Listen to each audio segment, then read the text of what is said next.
God has given us life to live, and that life is best lived by grace. Magandang araw po sa inyong lahat. Ito po si Valjamin at ang Life and Grace na inyo pong patuloy na nasusubaybayan. Kamusta po ang inyong naging Pasko? I hope kayo po ay nag-enjoy at napanood niyo po yung ating special episode last December 22. Kami po ay nagagalak sa inyo at kami po ay bumabati in advance ng Happy New Year sa lahat po ng ating mga taga-subaybay, sa lahat po ng mga kasama natin sa NCMI Philippines, dyan po sa Nueva Ecija, dyan po sa Taguig, sa Binyan, sa GMA, maging ang mga kasama po natin sa Polillo Island. Magandang araw po sa inyong lahat. Alam ko po nakikinig kayo. At sa araw pong ito ay ipagpapatuloy po natin ang ating sinimulang pag-aaral sa aklat ng Galatians. Nasa chapter 1 na kalahati na po ng chapter 1 tayo. Tatapusin po natin ito from verses 15 up to verse 24. At ang pamagat po ng ating episode ngayon ay Called and Set Apart. Tinawag at pinili. Napag-aralan po natin last time kung paano sinabi ni Pablo sa mga taga-Galacia sa kanyang liham na alam nila ang dati niyang pamumuhay noong kasapi pa siya sa relihiyon ng mga Hudyo. Nung siya po ay kasama pa ng mga Judaizers na ito. Sabi niya, ako ang nagpe-persecute sa church, sa iglesia. Sabi niya po sa verse 13 ng Galatians chapter 1 that he was in a religious system, katulad po ng lahat ng religious system sa mundo, na ang kanilang pagsisikap ay natutuon sa kanilang pagkilos upang sila ay maging katanggap-tanggap sa Panginoon. Nagsisikap silang maging right with God through their good works. Na ito po ay isang false religion. Hindi po ito tama. Subalit para po kay Pablo, para sa kanya, akala niya mabuti ang kanyang ginagawa, ang pagpapersecute niya sa church. But when confronted by the claims of Jesus Christ and the real truth proclaimed in the law, he realized mali pala siya and he was the chief of sinners. Ngayon, natutunan niya na by the works of the law, no person could ever be justified in the sight of God. And praise God, praise God, natutunan niya po ito. Meron po kasing dalawang magkaibang paraan para makatanggap ng justification from God or may declared tayong righteous. Ang paggawa sa larangan ng kautusan at ang pananampalataya sa biyaya ng Diyos. At ang dalawang paraan na ito ay may magkaibang end result o kahihinatnan. Sa verse 14 po ay inamin ni Pablo na higit siyang masigasig sa lahat ng kasama niya sa mga tradisyon ng kanyang mga ninuno, sa lahat ng kanyang mga naging kasabayan. Subalit lahat ng kanyang pagsisikap sa buhay ay nawalan ng tunay na pakinabang dahil hindi nagagawa ito sa pananampalataya sa Diyos, kundi sa paggawa ayon sa pagsunod ng kautusan. Alam niyo, buti na lamang po na mulat ang mata ni Pablo na ito. And we praise God na nakapagsulat po siya ng mga sulat na nababasa natin patungkol sa biyaya ng Diyos. So, magpatuloy po tayo. Galatians chapter 1, verse 15 to 17. Ang sabi niya po dito sa verse 15, nasa sinapupunan pa lamang ako ng aking ina, pinili na ako ng Diyos at tinawag na niya ako sa pamamagitan ng kanyang biyaya. Ikinalugod ng Diyos na mahayag sa akin ang kanyang anak upang maipangaral ko siya sa mga hintil. Hindi ako sumangguni agad sa tao. Hindi rin ako umahon sa Jerusalem upang makipagkita sa mga apostol na nauna sa akin. Sa halip, ako ay nagpunta sa Arabia at pagkatapos ay nagbalik sa Damasco. So makikita niyo po dito sa verse 15 and verse 16, may sinabi po si Pablo na tatlong bagay na ginawa sa kanya ng Diyos. Una, na pinili siya ng Diyos mula pa lamang sa sinapupunan ng kanyang ina. Wow, praise God. He was separated from his mother's womb for a specific purpose. Pangalawa, na tinawag siya ng Diyos sa pamamagitan ng kanyang biyaya. Alam niyo po bang ang literal na meaning sa Ingles ng salitang tinawag ay to shout at? God's grace shouted at Saul and said, "Turn around because I want you." At ang pangatlo po ay inihayag si Jesus sa kanya upang ipakita sa kanya kung sino talaga ang anak ng Diyos at upang siya ay kanyang ipangaral sa iba. Alam niyo po, ang salitang inihayag sa wikang Greek ay may meaning sa English na to take off the cover. Ang ibig sabihin po ng word na ito sa English ay revelation. What began as God's Son being revealed to Paul ended up being a revelation of God's Son in Paul. Kasi nga po, si Jesus ay hindi mahahayag sa inyo just through intellectual exercise. We have to receive a heart revelation. At ito po yung tinanggap ni Pablo. Then sa verse 17 po, sinabi niya dito kung ano ang hindi niya agad ginawa at kung ano ang kanyang ginawa agad. Hindi siya agad pumunta sa Jerusalem para makipag-usap sa original na 12 disciples ni Jesus na naunang tinawag kaysa sa kanya.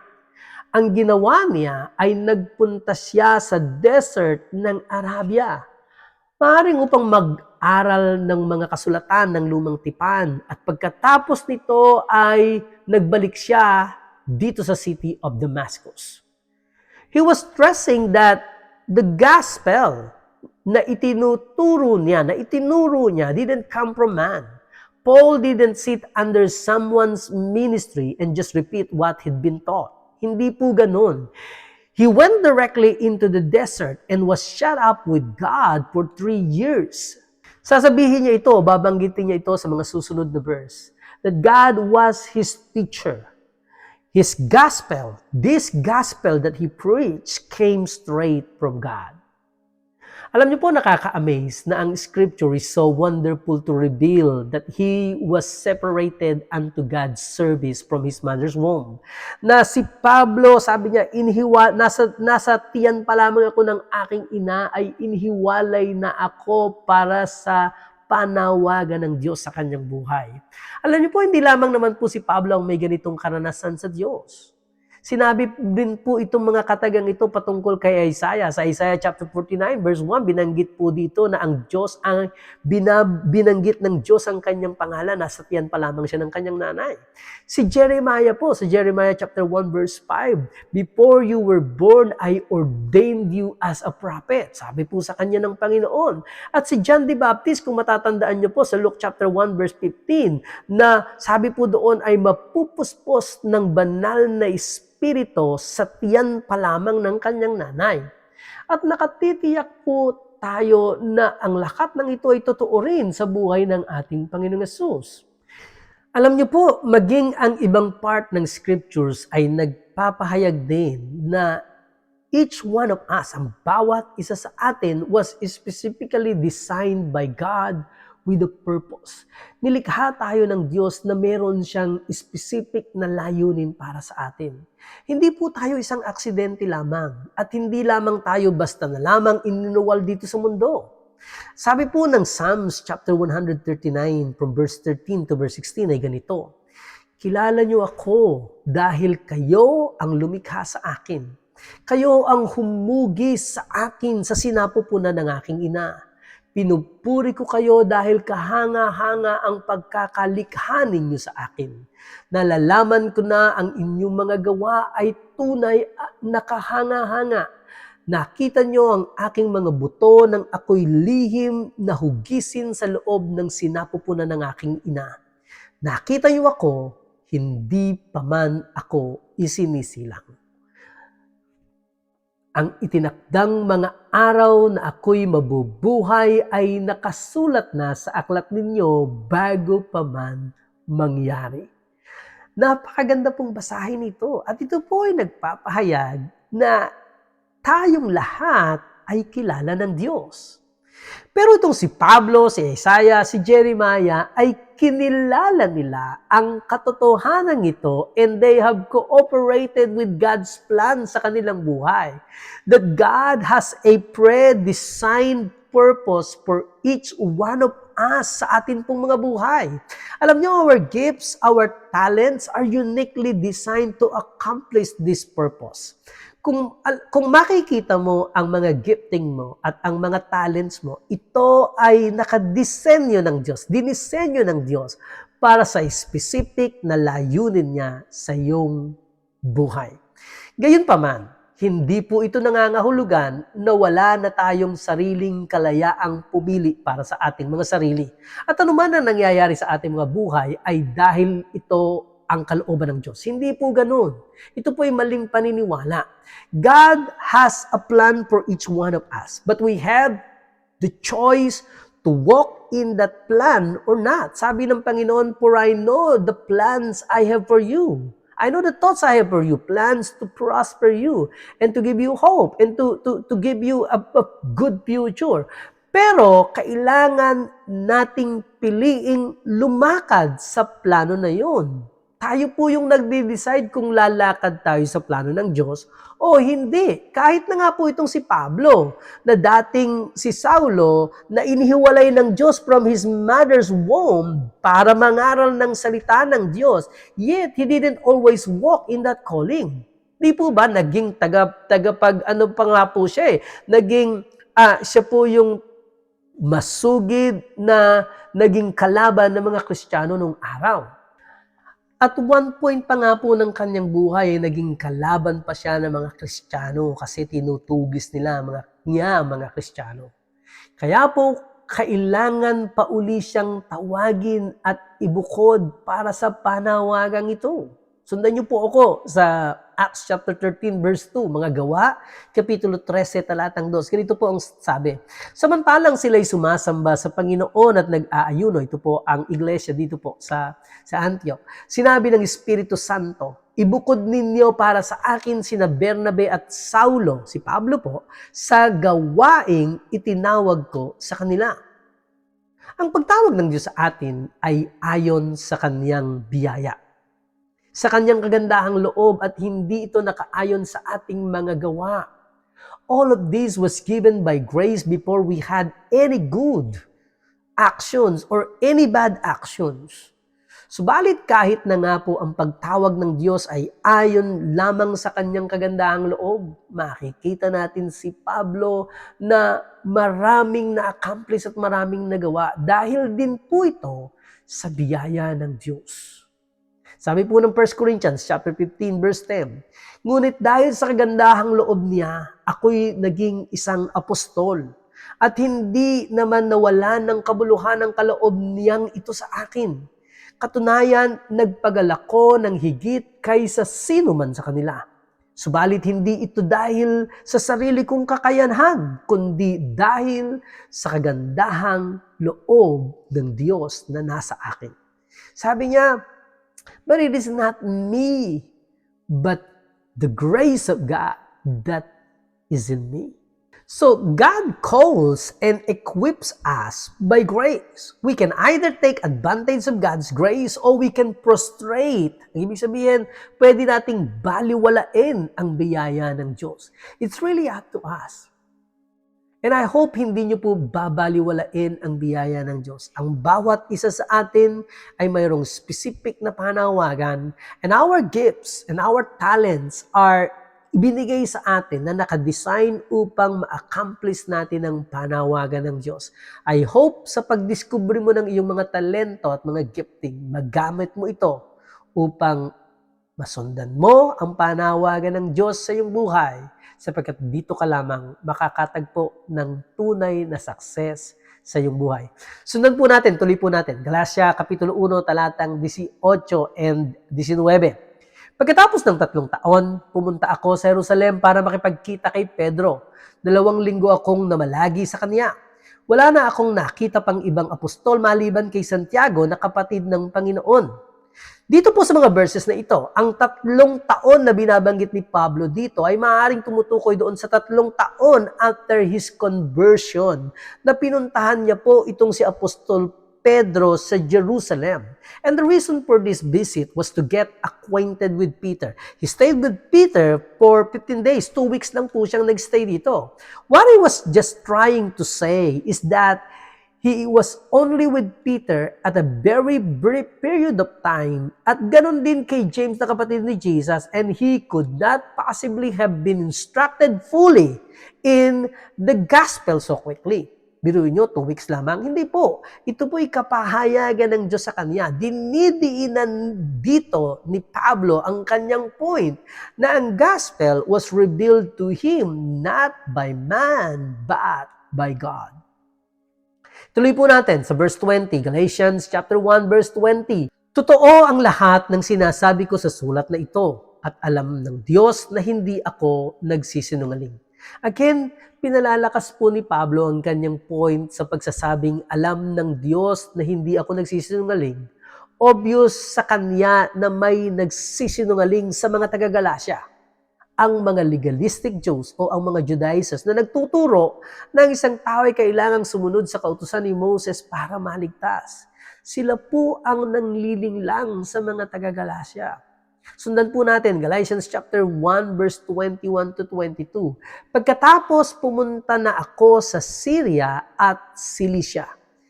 Nang panahong iyo'y hindi pa ako personal na nakikita ng mga iglesia sa Judea na nakay Kristo. Pagkatapos po ng 2 weeks na pag-visit niya kay Peter, umalis po siya doon, umalis po siya ng Judea at bumiyahe po siya patungo sa mga Roman provinces ng Syria at Cilicia. Alam niyo po, ang province ng Cilicia was the region kung saan naroon po yung lugar na tinatawag na Tarsus. Ang Tarsus po kasi ay ang hometown po ni Paul. So sa verse 22, sinasabi niya that he didn't even stay with the believers in Judea long enough for them to know what he looked like. Again, ang point niya ay he wasn't taught this gospel by association ng kahit sino, but by revelation ng Panginoong Jesus. Talatang 23 at 24 ay ganito po ang sabi, nabalitaan lang nila na ang dating umuusig sa kanila ay nangangaral na ngayon ng tungkol sa pananampalatayang sinikap niyang puksain noon. Kaya pinapurihan nila ang Diyos dahil sa ginawa niya sa akin. Alam niyo po, mga verses na ito are saying that the testimony of Paul's conversion from persecutor to becoming a preacher was consistently being told among the Christians and was constantly causing the saints to glorify God. Na kapag ka nababalitaan nila na itong dating taga-usig, ngayon siya na ngayon ang nangangaral ng pananampalataya patungkol sa Panginoong Hesus, sa kaligtasan sa Panginoong Hesus, ay napapa-praise the Lord po silang lahat. The one who tried to stop people from believing in Christ and destroy the Christian faith is now preaching faith in Christ as the only means of salvation. And purihin ng Diyos, sabi po ng lahat.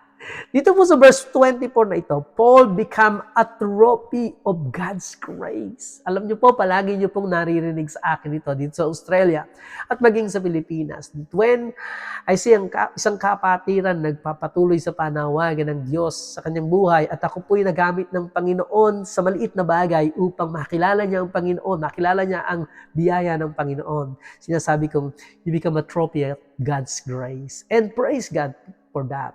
Ang mga bagay na nangyari po kasi sa buhay ni Pablo, maganda man ito o pangit man, ay nakapagdala ng kaluwalhatian sa Diyos. At ganito ang dapat na nangyayari sa mga buhay natin. Nakapagbibigay tayo ng kaluwalhatian sa pangalan ng Panginoon. Dito po natatapos ang chapter 1 ng Galatians. Itutuloy po natin itong verse by verse study po natin sa Book of Galatians sa atin pong next episode. Pag-uusapan natin next time kung ano ang nangyari sa Jerusalem Council behind the scene Mababasa ninyo ang account na ito sa Acts chapter 15. Exciting po ito, kaya huwag kayong liliban. Huwag kayong liliban para sa ating kalayaang daladala ni Kristo. Ito po si Baljamin Tatlong Hari. Ito po ang Life and Grace. At ako po ay nagsasabi sa inyo, life is best lived by grace. Shalom! Happy New Year po!